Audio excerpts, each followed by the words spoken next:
ತರಿಸಿ ಹುಡುಗ ಒಬ್ಬ ಡೆತ್ ಆಗಿದ್ದ, ಅವನ್ನ ಬಾಡಿ ತರಲಿಕ್ಕೆ ರೋಡ್ ಇಲ್ಲ, ಸೇತುವೆ ಇಲ್ಲ, ಏನು ವ್ಯವಸ್ಥೆ ಇಲ್ಲ ಅಂತ ಎಲ್ಲ ವಿಡಿಯೋ ಮಾಡಿ ಪತ್ರಿಕಾ ಮಾಧ್ಯಮದವರಿಗೆ ಕೊಟ್ಟಿದ್ವಿ. ಅದರಿಂದ ಅವರು ಬಂದು ಎಲ್ಲ ವರದಿ ಮಾಡ್ಕೊಂಡು ಹೋಗಿ ಅದನ್ನು ನೋಡಿದಂಥ ಅಧಿಕಾರಿಗಳು ಎಲ್ಲ ಎತ್ತೆಚ್ಚಿಕೊಂಡು ಇವತ್ತು ಬಂದು ಸೇತುವೆ ಹಾಗೆ ರೋಡು ಎಲ್ಲವನ್ನು ಮಾಡಿಕೊಡ್ತೇವೆ ಎಂದು ಭರವಸೆ ಕೊಟ್ಟು ಹೋಗಿದ್ದಾರೆ ನಮಗೆ.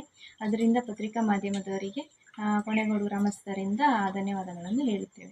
ವಿಡಿಯೋ ಇಷ್ಟ ಆಗಿದ್ರೆ ಲೈಕ್ ಮಾಡಿ, ಕಮೆಂಟ್ ಮಾಡಿ,